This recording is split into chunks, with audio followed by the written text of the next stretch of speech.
So Jason, with that, I'm going to turn the presentation over to you until we hit part 2, and then I'll MC the questions part, and then we'll do the open at the end. Sounds great. Well, first of all, thanks for having me. Really appreciate the opportunity to get in and speak to the class. And I always enjoy coming in, and whether it's virtually or in person, getting a chance to talk to college students. It's actually an area of interest for me, thinking about college as a way to build skills, but also what happens when you go from college and you transition into the labor market. So having the opportunity to speak to college grads is always a lot of fun. Let me just get the quick disclaimer out of the way, which is that, you know, everything I'm going to talk about today are just my own personal views. They're not necessarily the views of the New York Fed or the Federal Reserve System. So I can get that out of the way. So if that's the basic game plan here, let's jump right in. So just in terms of my own sort of background and experience. So, you know, as mentioned at the top of the discussion, I'm an economist at the New York Fed. I'm also the head of our urban and regional studies department. So I'm an applied microeconomist, and the areas I tend to focus in or have interest in are urban economics, labor economics, and public finance. And I would say most of my work is empirical. And what that means is that in most of the research and analysis that I do, there's an important economic measurement dimension to it. And so what that basically boils down to is that on a day in and day out basis, I'm working with different kinds of data, doing a lot of statistical programming and analysis. And I think maybe more so really thinking hard about, with the limitations that exist in data, how do you really get at a good measure of whatever it is you're trying to understand and analyze? And I think that's a little bit of a lost art, I think, in empirical research is the measurement piece of it. So that's something I emphasize a lot in my work. All right, so that's the basics, but what do I actually do on a day in and day out basis? It turns out actually my job is very similar to what a college professor does. So I actually spend roughly half of my time, at least it used to be before I really became heavily involved in the management piece of things. I like to say I spend about half of my time doing research, and I divide the research up into 2 buckets. One is pure academic research, exactly the kind of research that professors do, targeted toward the same kinds of academic journals that professors publish in.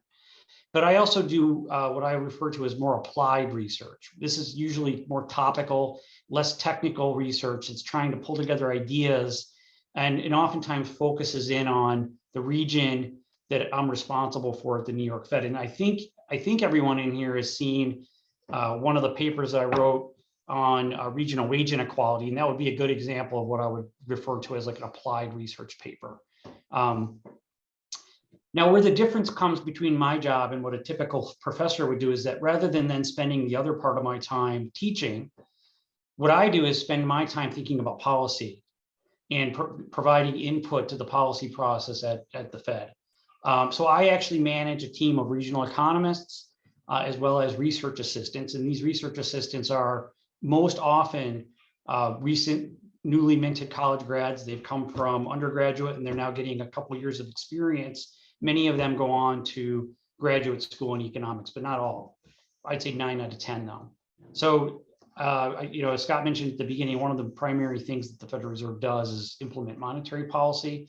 And this is basically the increasing and the lowering of interest rates, depending on whether you're trying to stimulate or slow down the overall economic activity.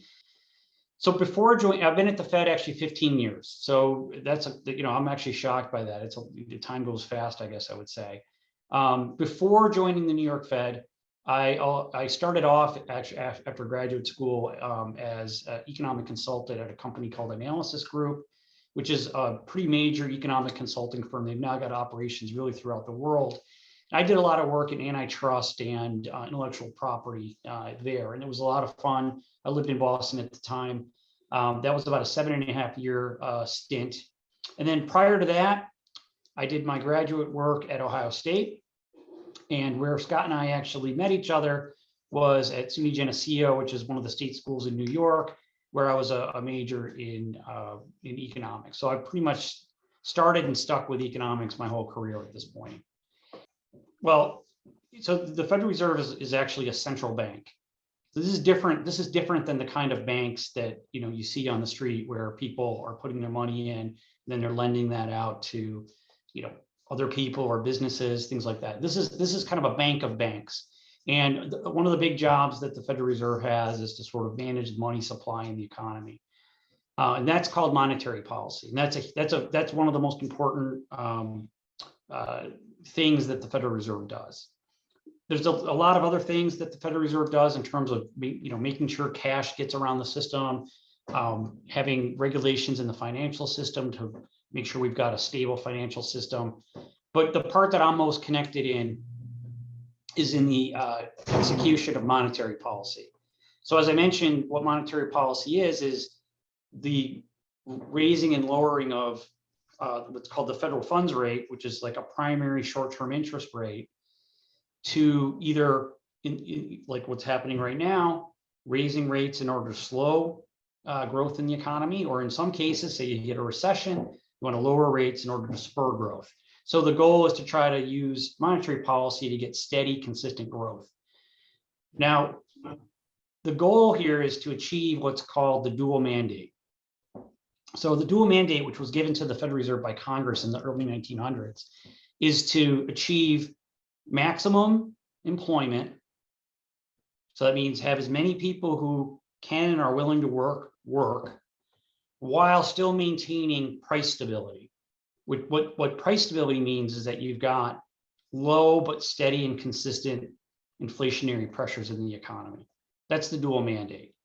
Okay, so you might be saying to yourself, if anyone, especially if anyone's been taking economics, like what the heck would a regional or urban economist be doing thinking about these macroeconomic issues, right? Aren't these issues that just apply to the national economy? Despite all the talk of a national economy, you could pick up the paper almost on a daily basis and read about the so-called national economy. There's literally no such thing as a national economy. What the national economy really is a collection of separate and distinct local economies, thousands of them all throughout the United States. So it's really, really important that we understand what's going on at the local level and how these local economies connect with each other, how they may not connect with each other, and fundamentally what's going on at the ground level to be able to build up and then get a better picture of what's really going on in what a lot of people refer to as the national economy. So that's number one. And I would say to reflect the fact that local economic conditions and regional economic conditions are so different, the whole entire Federal Reserve system was structured in a geographic way. So again, when most people hear the Federal Reserve, what they're thinking about is the operation down in Washington, D.C. Right now, you would maybe see Chair Powell giving a press conference. Previous to Chair Powell, we had Janet Yellen as our chair, Ben Bernanke before her. And these are people that the general public tends to identify with the Federal Reserve, but the Federal Reserve is an entire system.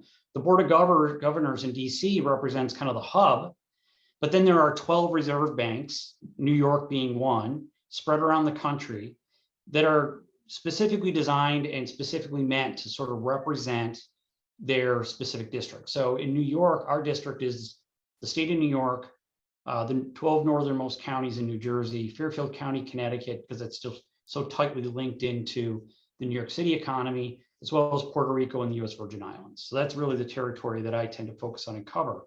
And so because of the geographic structure that's recognizing how regional conditions can vary, it's really important that we have people focused in and thinking about what's actually happening in their regions. So before delving into some of my own research topics, maybe I'll just pause and see if there's any questions about my background or about the Federal Reserve that I could just take, and then we can we can move on to some more specifics. Let a very lengthy and awkward pause occur because there are people who potentially have questions that just don't want to ask. My name's Trevor. You talked about dual mandates. Is that happening right now? Because I've read a lot recently that like unemployment's low. So do you think that's why like you're performing like dual mandates and that's like helping to create more jobs? Like behind the scenes work though? It's a good question, and I'll kind of give you a surface answer, but I can't get too deep into this. But the dual mandate means you're doing both. You're actually achieving maximum employment and price stability. And so if you've been reading the paper or watching the news, you're 100% right on the labor side of things. Unemployment's at historical lows right now. It's below 4%. What that basically means is that we've got pretty tight labor markets, and most people who are working want to work, and that includes, all different types of jobs, all different types of groups, et cetera. Where the Federal Reserve is falling a bit short is on the price stability dimension of this. Inflationary pressures coming out of the pandemic are also very high. So, inflation's been running at, above 8% on an annual basis now for several months. So, in terms of the dual mandate, what policymakers have to think about is how to trade off a tight labor market against, this high inflation. And that's really the job of the policymakers, is to sort of thread the needle so that you're achieving both, not just one. So right now we're falling short on the price stability side of things.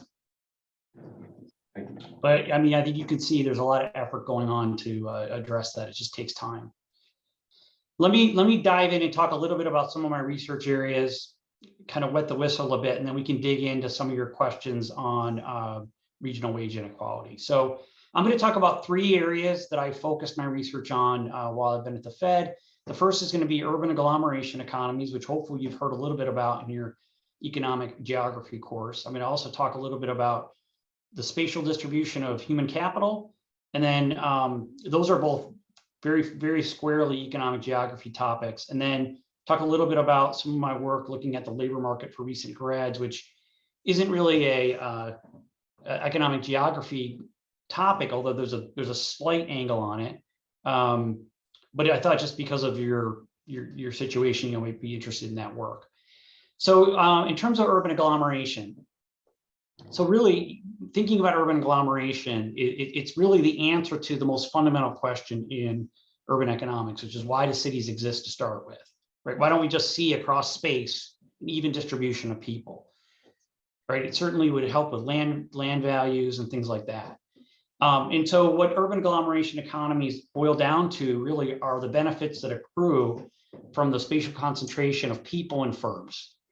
Now, typically, the way that this is measured is through looking at either the size of a place, so just looking at sheer population counts, or I would say more recently, what's been emphasized is looking at density, especially not just a raw density measure where you're just sort of scaling population by land area, but trying to take into account the distribution of people within a specific area to get like a weighted density measure. And that's probably like what I would say is the most kind of cutting edge way of getting at this basic measure of agglomeration. And it turns out there's actually benefits that arise both in consumption and in terms of production. So on the consumption side, you can think of what economists refer to as urban amenities. And this would be like, access to museums or the variety or quality of restaurants, right? That tends to be larger in bigger cities and more dense places. Things like sports stadiums are another thing that people point to, where you just need a certain agglomeration of people in order to make it viable to have a sports franchise in a certain area. Those are things on the consumption side that are benefits that come from just having groups of people together. I've tended to focus more of my research on the production side, like productivity, basically. And one area of research that I've delved into is to just ask the question, how big are these externalities? How big are these agglomeration effects, right? So it's important to understand, like, are these massive, or are they just kind of small on the side? And it turns out when you're trying to figure out whether big cities are more productive, there's a lot of very tricky empirical, what are called identification problems. And just to make it very simple to think about, if you're just comparing 2 places, say New York City to somewhere in the middle of the country that's smaller, right? And you just observe wages are higher, measures of productivity are higher in New York versus that other place. You don't know whether that's because you've got fundamentally different people in New York versus that other place, whether you've got fundamentally different kinds of business operations in those places, whether or not because New York City is extremely productive, more productive people are actually attracted to that city. And so you've actually got the relationship going in the wrong direction, right? It's not that big cities are productive, it's that the people who are productive go to those big cities. So there's a lot of extremely challenging empirical issues. So I've spent a fair amount of time in a couple different papers trying to pin down exactly how big these effects are. And I would say the best estimates I've come up with, which are very much in line with the existing work, but kind of at the lower end, is that when you double the density of a place, you end up with about 2 to 4% higher productivity in that place. So that's a meaningful difference. It's an important economic difference, but at the same time, it's not like you're doubling the amount of productivity when you double the amount of density. I think you have to put things in perspective. But the other twist I say to my research is that what I discovered is that there's an amplifying effect when you think about the region's human capital stock. So it turns out that when you squeeze really smart people together, you get a much, much larger productivity effect than when you squeeze less smart people together. And what that really, really points to is that one of the things cities are really good at is allowing for interactions, what economists refer to as knowledge spillovers, where people can learn from each other and generate ideas. And that's a big part of why the productivity effect exists. So that kind of raises the separate question, which is another line of research I've done, which is asking the question, why is it that these agglomeration effects actually exist to start with? Like, what is it about big cities or dense cities that make it a more productive place to be? And so here there's really good theories. And in general, it kind of boils down to sort of three different ways of looking at it. And these in economics terms are called externalities. And so these are extra benefits that accrue from actually being near one another. You can sort of think about it in terms of sharing externalities, matching externalities, and learning externalities. So sharing externalities just mean that when you've got people and firms located around each other, there's things like inputs to the production process. There's things like the labor pool that exists. There's things like the customer base that can be shared by firms and people that just add to productivity. The second, matching, is a little more tricky, which is to think about in big, more specialized cities, if you've got certain skills, especially high-end skills, you are more likely to be able to find a job that matches those skills. And if you're able to find a job that matches your skills, that makes you more productive, that leads to higher wages. So those are sort of matching-based theories. And then lastly are these learning-based theories, which are related to this idea of a knowledge spillover. That when you go to big cities, you learn from your peers, the sheer density allows for the exchange of ideas, and then that also ultimately leads to productivity. And so there's a ton of research, I would say, looking at trying to quantify how big these externalities are. There's not much literature on identifying these sources. Good theories, not as much good work. And so the one contribution I've made, which is probably one of my more favorite papers that I've written, provided some support for matching-based theories of urban agglomeration. And what we did was we looked at college graduates and we asked the question, does living in a big city help college graduates find a better job? And our answer to that was yes, and in two ways. First, by living in a big city, it increases the chance of matching into a job that actually requires a college degree. So that you can think of that as like a quantity type measure. But taking advantage of students' majors, we were also able to show in that paper, not only are you more likely to work in a job that requires a college degree, but you're also able to work in a job that more closely matches to the training you receive in your college major. So in other words, it increases the quality and the quantity and the quality of the job match, which leads to productivity. But when we kind of ran a horse race to figure out how much is this contributing to the so-called urban wage premium, it turned out that it was a fairly small portion of the urban wage premium, which points to the fact that things like sharing externalities, in particular input and output linkages and knowledge spillovers, these learning externalities, are actually relatively more important in explaining why these premiums exist for big cities. So that's a nutshell of my work on urban agglomeration, which I think is very much tied to some of what's going on in that wage inequality paper.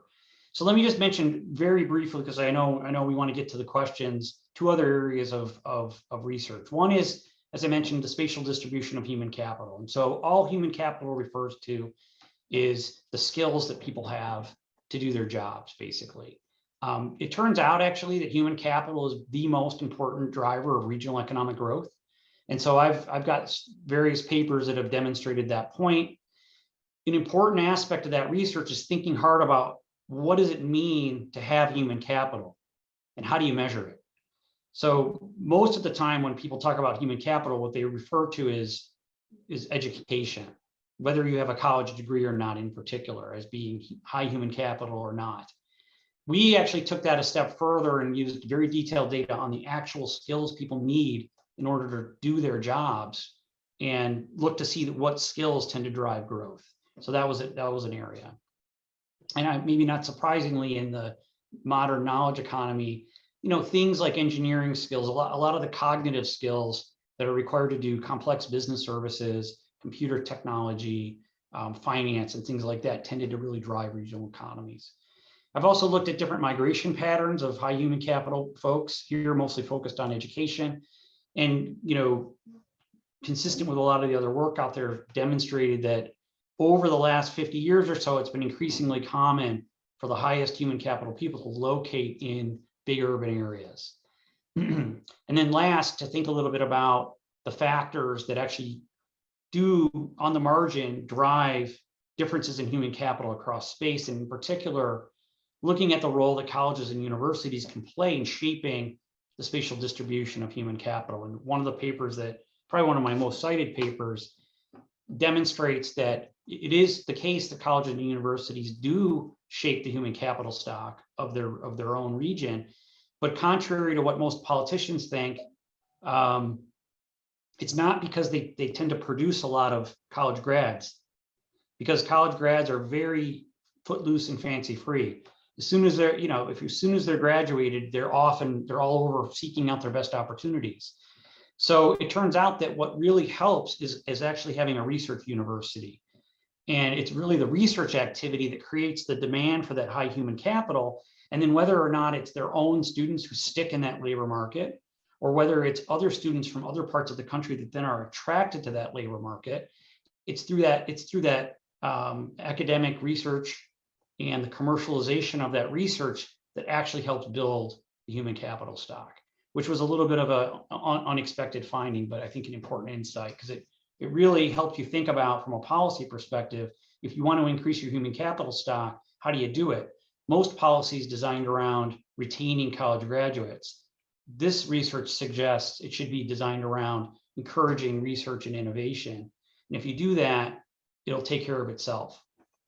And then the last thing I'll mention here is just really by accident, I've developed a body of research looking at the labor market for recent college grads. It really wasn't an area I was too interested in or had much training in, but coming out of the Great Recession, there was a lot of discussion, a lot of media reports about these unlucky college graduates who had just finished their degree, incurred a lot of debt, incurred a lot of other costs, and were sort of stuck working at Starbucks. And the conclusion in most of those articles was, boy, wasn't that a big mistake? So, we thought about this a little bit, and, putting just a sort of basic economic analysis into it, I think it was pretty easy to sort of figure out, like, this is missing a lot of key elements, and maybe sending a very, maybe even potentially harmful signal out to the world about the value of a college degree. So we did a lot of work trying to sort of quantify, well, how common is it actually to get that college, to become a barista, or to work in one of these low skill service jobs coming out of college. Understanding what the actual numbers show as opposed to just an anecdote. Then we looked over time and said, depending on the business cycle, how much does this change, right? Are we really in that unusual time coming out of the Great Recession relative to previous cycles? And then ultimately, we were able to demonstrate that it's pretty common, actually, and it's always been pretty common, that it's kind of hard to get your foot in the door when you come right out of college. And it's not a failure, or it's not even unexpected to me that some people are going to have to start off in a job maybe that wasn't exactly what they wanted. But over time, especially by the time you get into your late 20s, most people who want to have transitioned out of those types of jobs and have moved into college jobs. So that was a pretty helpful. I mean, it's important to think about the overall life cycle when you're thinking about the investment you're making in college. It's not just about that first job. You're making an investment now that's going to last your whole lifetime. And so when you think about the value of a college degree, you have to think of more than just beyond your first job. You have to think about, the entire working life. And then lastly, I'll also just say, when assessing the value of a college degree, and this is really the economic perspective on this, what people tend to do is they say, man, I got unlucky. I graduated after the Great Recession, or possibly some of your friends were unlucky. They graduated after the pandemic. If only I could have graduated in the late 1990s when there was a technology boom, right? But you don't control when you're going to graduate from college to that extent, right? But you do control whether you're going to get a degree. And then what the appropriate comparison is, you graduating in the Great Recession or in the pandemic with a degree or without. And so the important thing to do is to compare what your real option is and your real alternative is. And it's been the case really for the last 50 years that the labor market opportunities for those without a college degree have been dwindling and dwindling. And so one of the reasons why the value of a college degree has stayed so high, and we've shown in our work that it's still at an all-time high, is not because in an absolute sense it's such a great thing to be a college grad. It's just that relative to the alternative, you're doing much better. And that's really what you have within your control when you're thinking about investing in yourself. So I'll pause there, I'll stop there, and we can take questions on any of this, or if you prefer, we can just jump into your questions and save some of those questions for the end, because I know we're up around 4 o'clock now. Yeah, very cool. Cool. All right, I will breathe. All right. So what I would like to do is to make sure we get through the questions that we have, and then circle back and open up to the questions that didn't get on the list or ones that have popped up during the first half hour of the presentation. Is that all right with you folks? All right. So Brady, I'm actually going to have you ask the first two since they're kind of linked together. So why don't you stand up and face the owl? Well, you can walk up to the owl. And... want to get too close. Let me know when you can see me. I was going to spin a little bit.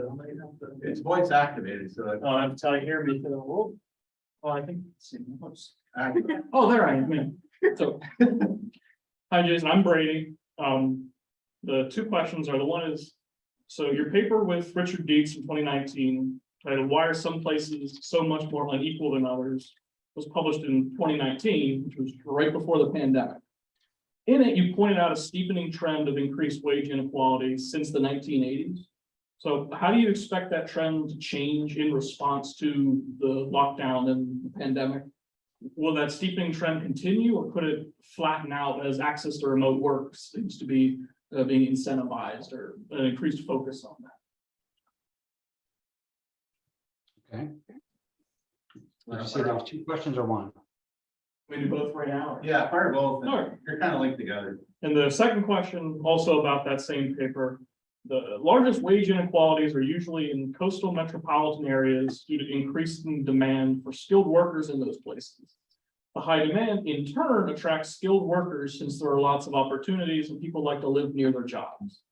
Considering the increase in people working remotely in recent years due to the pandemic and people being able to move further from their jobs, how do you see remote work affecting the locations of skilled workers? How might that in turn impact the lesser skilled workers and the future of the metropolitan area concept? Thanks, Brady. These are some tough questions, and I would say the first thing I would say is that you realize I'm an economist, right? We have a hard enough time explaining what actually happened in the past, let alone trying to predict what's going to happen in the future. We don't have a great track record with our forecasting. these questions are really about what's going to happen in the future as opposed to, what my work was actually about. But I think maybe what we can try to do here is break it down in a couple different dimensions, try to put some basic facts together, and then use the basic facts to then think a little bit about how things may change from sort of where things left off with the work that I did in that paper. So I think first thing is you got to put some basic facts in about remote work. The first is that if you look at the pattern of remote work that's happened, before the pandemic, remote work was about 5% of all work. And it was largely people that were working 100% remotely. With the pandemic, that shot up to like 50%. So like half of all work was being done remotely after, in the depths of the pandemic. And then what's happened is it's gradually moved down to something like, we've done some work on this. We've estimated around 20% of all work is remote now. Nick Bloom at Stanford's done amazing work here. His estimates are a little higher, about 30%. So what does that actually boil down to? Well, only like half the people in the world, in the workforce can actually work remote. People who have jobs that require face-to-face contact, physical proximity, right? They can't work remotely. It's really office jobs. It's more high-wage jobs where there's sort of an intellectual component to it. So you take half the workforce, and on average, what they're doing is working about 2 to 3 days a week in the office, and then the other 2 to 3 days a week from home. Right? That's it. So what that basically means is that most remote workers now, and I suspect this is the way it's going to go going forward, are really hybrid workers. They're not fully remote workers. Okay, so that's important to understand. Secondly, let's think a little bit about what this implies for geography, right? So even though most of the news stories you see are about someone who used to work in San Francisco or New York, who are now like with their feet kicked up in like Boise, Idaho or Hawaii, really what happened with the pandemic is that people who used to live in Manhattan are now living in Long Island, or people who used to live in Manhattan are now living in Westchester or out in northern New Jersey. That's the primary push that happened. Now, it's certainly the case that there's been some like shifting around the hierarchy.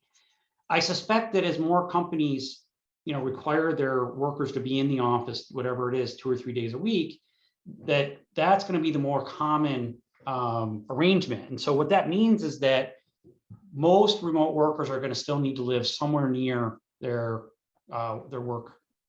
jobs. What's changed now is that the gradient, the slope of the gradient, the urban gradient has changed, because instead of having to commute now 5 days a week, you only have to commute 2 or 3 days a week. And so more people are going to be willing to live at the periphery instead of the core. Okay. And the other thing I would say is that we're already seeing a pretty significant shift back to urban living now that the pandemic is largely behind us. Okay, so that's the what I would call the geographic implication. So now how do you take all that and boil it down to what does it translate to for implications for wage inequality? So the first thing is to think about here is that there were a lot of things that happened during the pandemic. It wasn't just that people shifted to remote.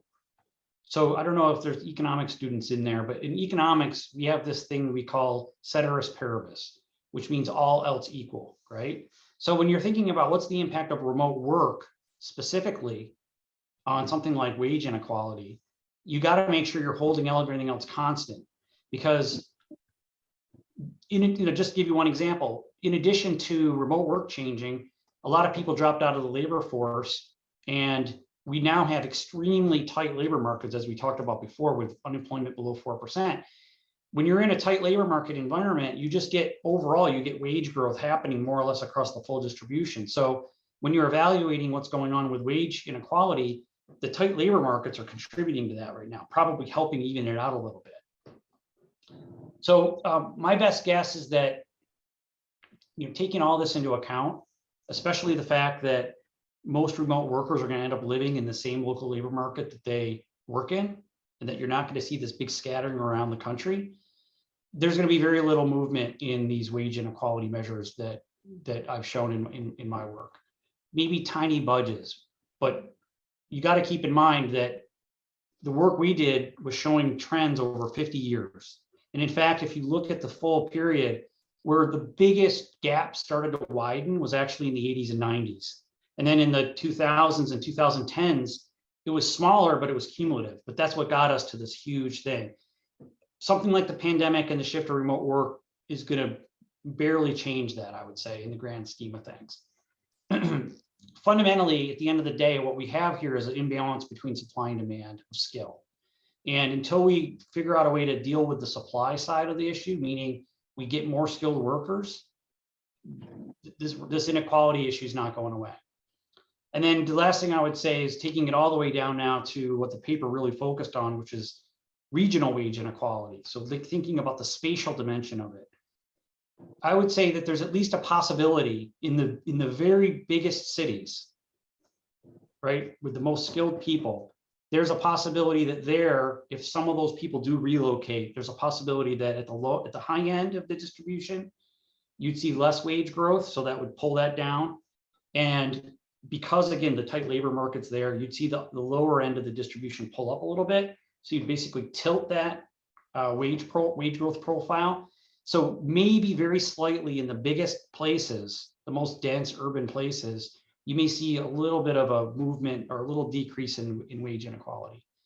But that would be offset by other parts of the country that are more stagnant, that now just got an influx of high skilled workers that are earning their wages from a different part of the country. That would drive up wage inequality in those places. And probably on net, I would say that might be the more dominant effect. So this is all speculative, but I think in terms of thinking through the mechanics of it, that's probably how it would play out. Thank you, Brady. Answer your question? I think so, yeah.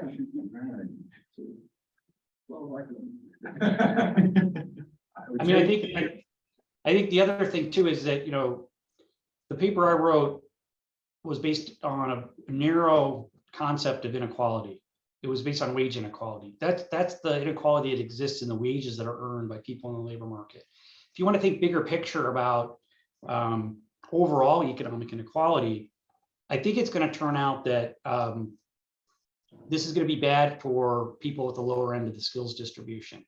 And in particular, if you look at these really big urban areas like New York City, even though people are coming back and rents are at an all-time high and prices have increased back above pre-pandemic levels, the thing that hasn't bounced back is the downtown core in commercial real estate and the office market.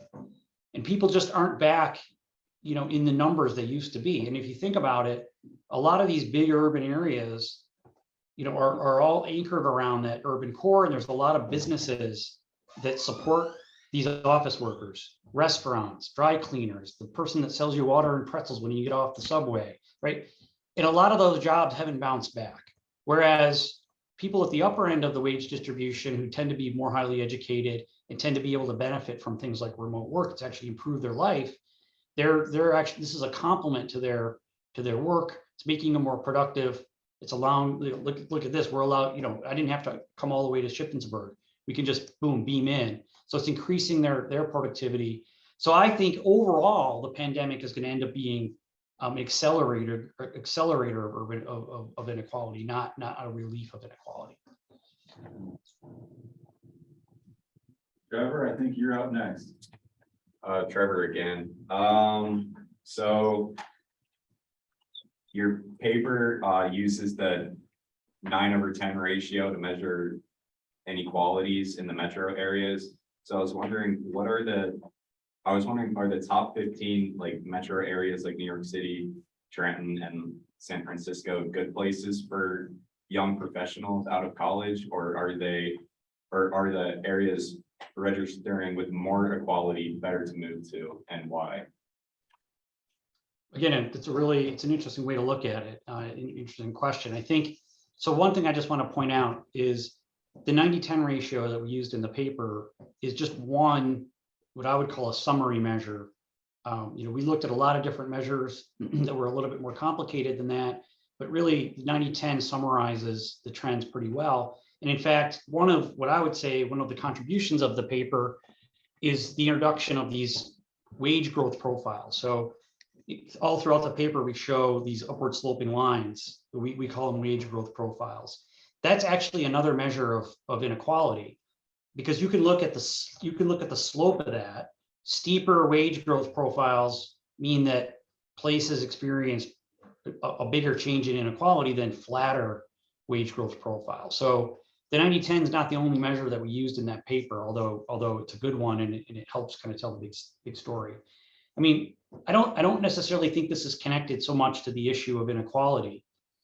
I think of inequality more of as an outcome of a set of economic forces that are going on, as opposed to something fundamentally driving the economy. Although I think we can see in recent political cycles that increasing inequality is certainly coming back and having effects in the overall economy.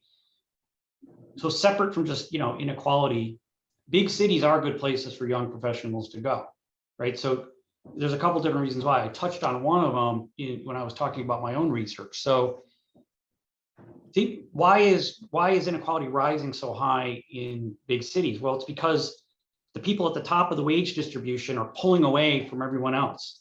Well, the college graduates tend to be part of the group that's pulling away. So you're in that usually 75th percentile higher, which is really where the inflection point is. So, well, why is that? Well, you go to a big city as a young college grad. First of all, you're more likely to match into a good job. You're going to be around colleagues where you can learn skills, build skills, and your earnings trajectory is going to go up. So yes, absolutely. I think big cities are good places to go. Now, does that mean that everyone should go to a big city? I mean, obviously, a lot of this comes down to your own tastes and preferences. Like, I don't think you could pay me enough to live in New York City. It's just not a place I'd want to be. But is it a good place to go in terms of a career? Absolutely. And the other thing I guess I would just say is that one of the key insights to the paper was that if you look at a lot of the places around the country that have those flat wage growth profiles, places like upstate New York, places like Youngstown, places like Detroit, right? They actually are more equal in those places than the big cities are. But the reason they're more equal is because they've got very stagnant economies and there's not much going on at the high end of the labor market. So those are not necessarily good places to live from a pure productivity standpoint. Now, they may be great in terms of amenities or in terms of, you may have family in those places and that's what would draw you there. But in terms of just looking at it from a, career productivity standpoint, big cities are a good place to start your career. That's at least my perspective. Yeah, we see a lot of that in terms of our grads who will graduate and will go to find the best match they can find. They'll go anywhere to get it. And they'll spend a couple of years developing their skills, then they'll find a way to come back to a match, put their home. But it takes 5 or 6 years for that hometown match to come to be. Let's see, Zoe and Cydney, you both asked questions about rural areas. Cydney, you want to take this one? All right. Hi, I'm Cydney. Your paper focused on the MSAs and didn't consider non-metropolitan areas. How are basic economic activities in rural areas such as farming, mining, manufacturing affected by a reduced wage inequality? Yeah, so another interesting question, good question. Again, I think in terms of the orientation of the question, I think of it more as there's big forces out there like globalization and technological change that are impacting, the labor market. They're changing the skill demands in various local areas. And depending on how that's shaping out, you're either getting more or less inequality, right? So the inequality here is kind of like the outcome or a symptom of these larger economic forces. So really it's about those larger economic forces. So you're right, we did actually use metro areas in our study. There's a good reason we did that, which is that we really wanted to try to approximate a local labor market, because if you're trying to understand the impacts on a labor market, that conceptually, you want to make sure you're capturing the unit of geography that approximate where people are living and working. And until recently, I would say, maybe some of you are familiar with this new concept,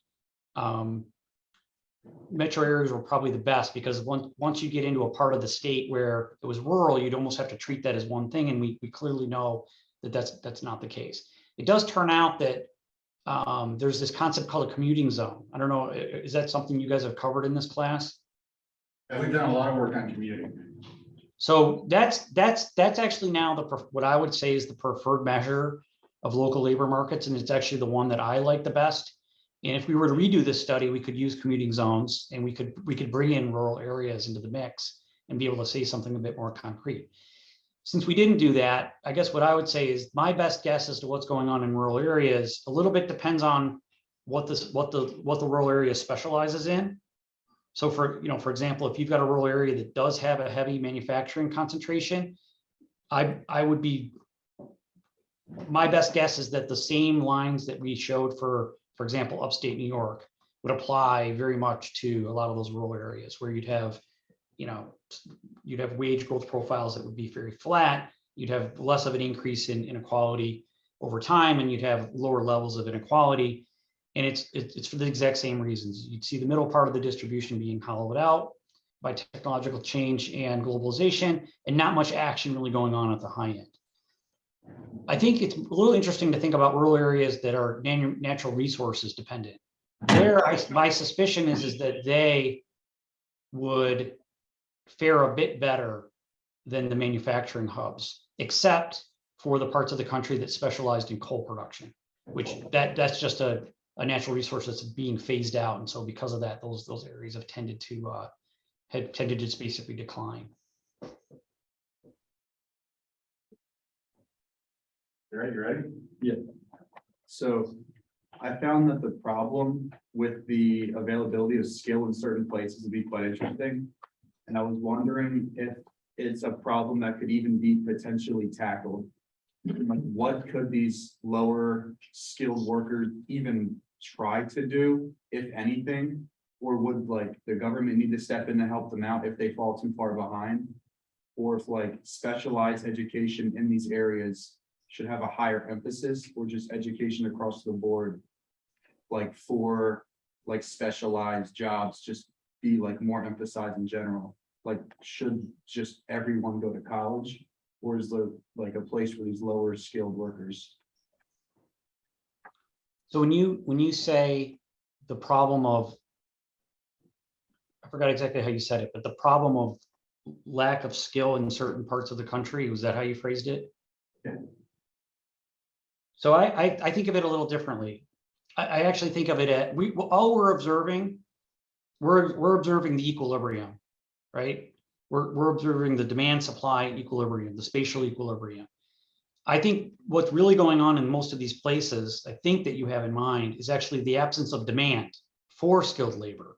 And as a consequence, there is no skilled labor there, right? So that really, I think, helps focus in on what the kind of policy angles are. I think this is an extremely difficult problem to crack, and it's a really interesting question. This is the kind of thing that economic development people think about day in and day out. And I don't think they've come up with a good solution to it in really ever. And I think anything that's going to move the dial at all is going to take a long time. I think I mentioned at the beginning, fundamentally what we've got going on here, what's causing these differences in inequality is an imbalance between supply and demand. So at the heart of it, for the nation as a whole, increasing the supply of skill has to be part of the solution. And educational institutions like colleges have to play a big role in that. I would even extend it all the way down to things like community colleges needing to play a big role in this. But here's where the rub is. If all you do is fund education and pump out more college graduates, you've actually increased your skill. We know what's going to happen. We've seen it happen over the last 50 years. Those people are going to move to the areas of the country where they get the biggest return on their investment. So you're actually not going to be helping the parts of the country that need it most. So this is a little bit, I would say, controversial within economic development but I think it's becoming a little more accepted. I think there's more and more comfort, I think, with thinking about place-based economic development policy, where you actually target certain parts of the country and either provide wage subsidies or you provide subsidies for firm location to actually create the demand you would need in those places to then bring the skilled workers in. So it's a combination of just overall increasing the supply that we have in our labor market and figuring out a way to make sure that that skill goes to the parts of the country where, where it's badly needed, I guess I would say. I think what makes it controversial from an economic perspective is because of the things we were all talking about, the agglomeration effects. It might actually be, from the nation's perspective as a whole, better to let those people go to the most productive areas because that's where they're going to increase productivity the most, as opposed to scattering them across, because that reinforces those agglomeration effects, maybe even brings them higher. So it's kind of a net. You have to think a little bit about, if you alter the spatial distribution of skill, what does that do to national productivity? It will clearly help that place, but does it harm the country as a whole? And that's where things get a little bit tricky. But anyway, I mean, I don't have a good answer for you on this one, other than just laying out the framework. This is really tricky, and in my view, badly needed. And I'll just give you a quick snippet of some current research I'm working on, which is looking at what I call labor market detachment. And in some of the same parts of the country where you see low levels of inequality, you've got people who are in the prime age of their working careers, meaning 25 to 54 years old, where half of the people are actually not working. And not only not working, completely disconnected from the labor market, right? And so that, from a social standpoint, that can't possibly be an ideal outcome. And so I think there's a lot of good reason to think that, place-based economic development policy could play a role here.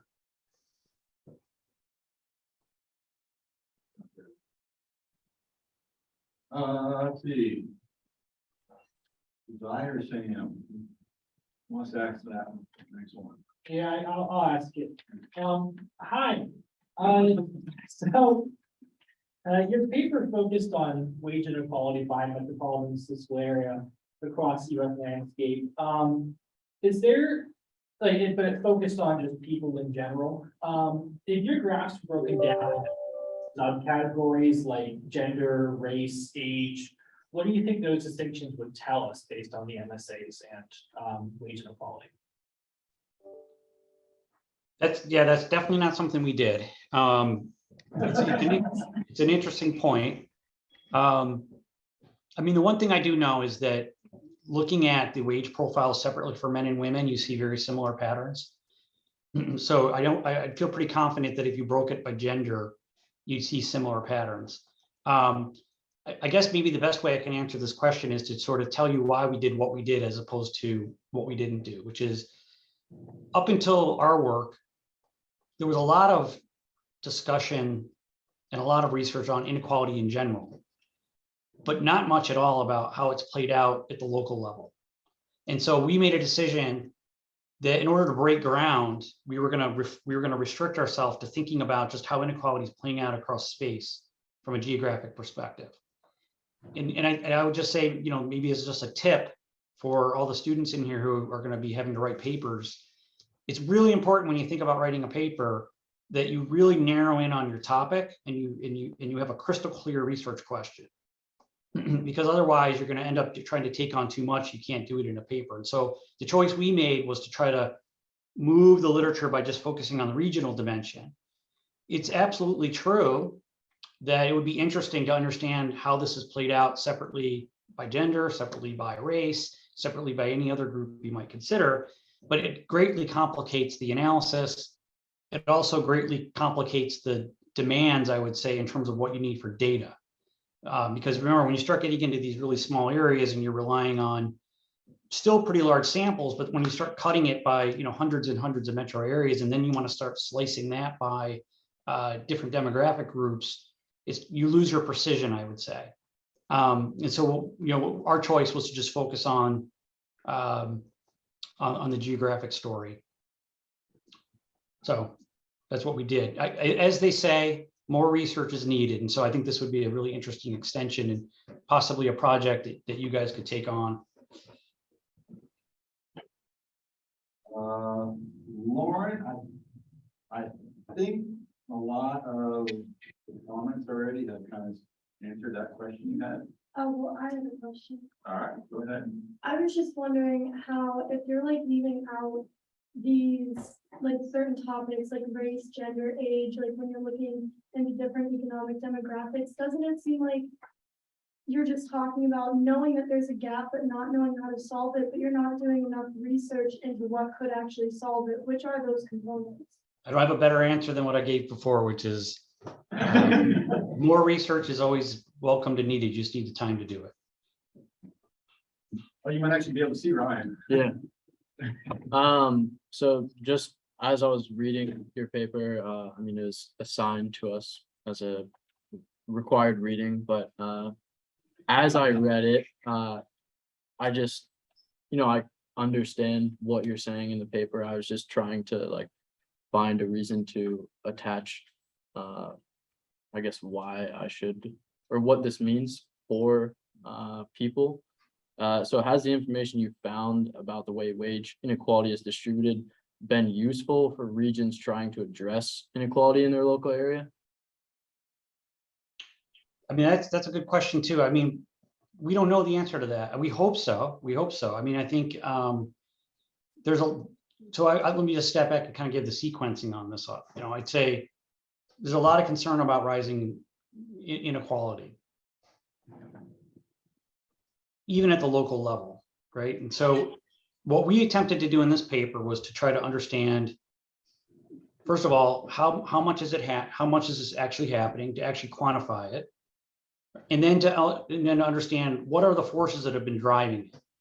Okay, and those are like two necessary pieces of information. You've got to understand like how big of a problem is this?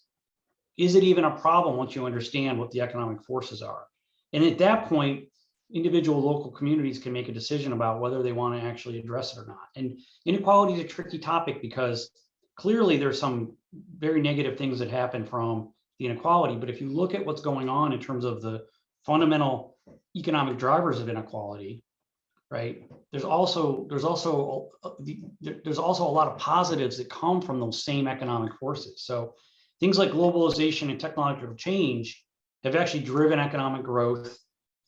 They've led to a lot of innovation, a lot of new products that we all benefit from. The problem is that it's very unequal. It's fast but unequal growth. And in fact, again, one of the real key insights to the paper is when you look at places that are relatively equal or haven't gotten as unequal over time compared to places that have, those tend to actually be places that are pretty stagnant local economies. And I think that there's a message there to think about. There's a trade-off here potentially that you have to think about. So, I mean, one of the things we thought of in our work that we actually haven't done much with is there are some places that you can find in the mix, if you look hard enough, that seem to have kind of hit a sweet spot. Like in the paper, the one I would point to is Albany, New York. I don't know how familiar you're with Albany, but Albany, New York actually had relatively decent wage growth all the way up to the 90th percentile of the wage distribution. And then where a lot of the other parts of the country took off, it fell below average. And so Albany is a place that's managed to have pretty broad-based economic growth.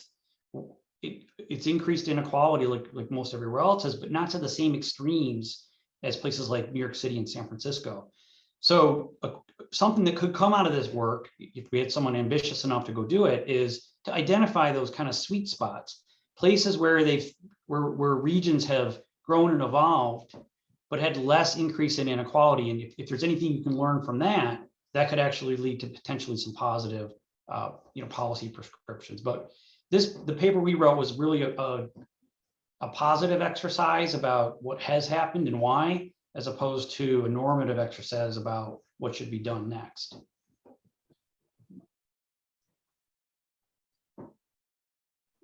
Hopefully some of that stuff made sense.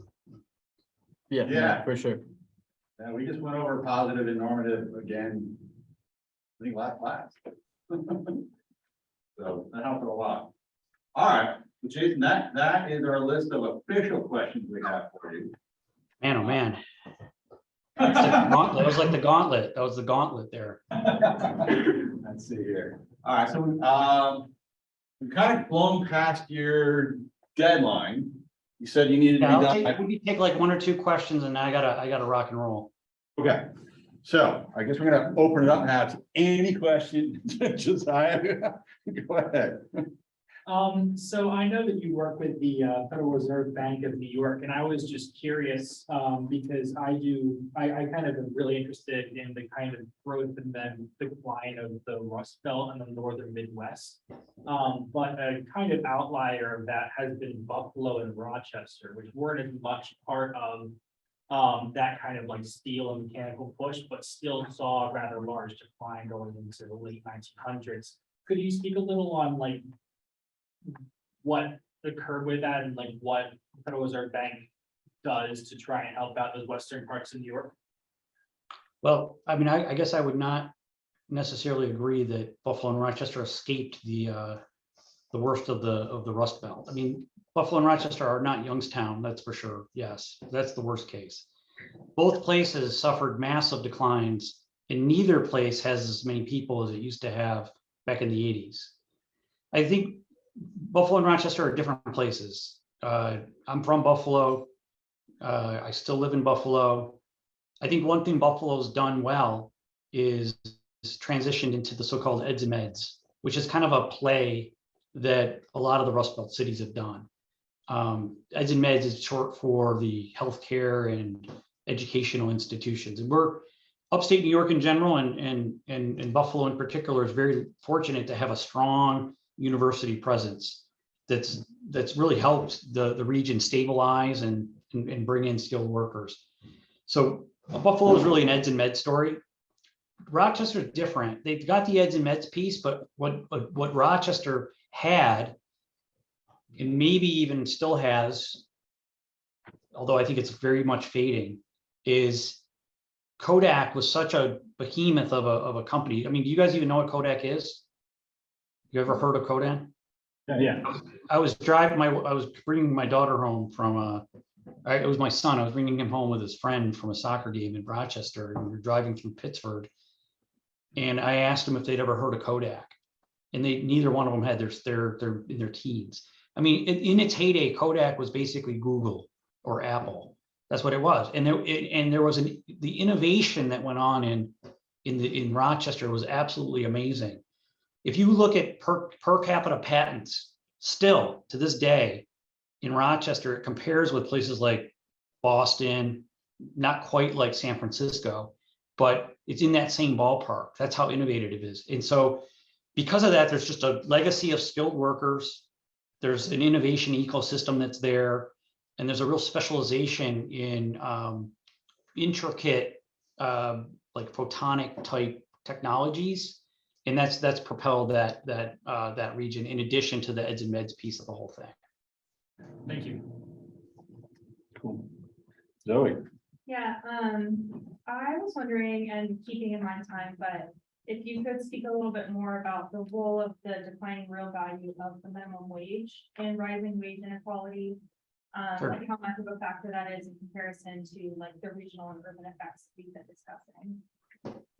Yeah, my best read of the literature, if you sort of think about it in chunks, is you've got these kind of powerful economic forces, shorthand, globalization and technological change.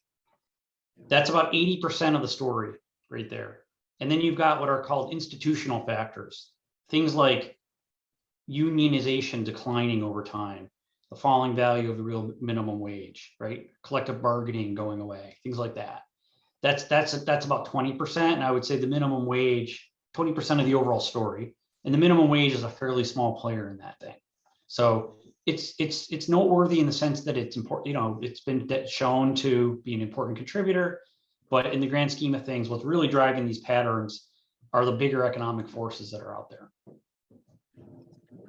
Thank you. All right. I think that's all the time we have for questions. Great. What was that? Did you mean it that way? Jaison, thank you very much for coming to class. Let's thank Jaison for coming to our class.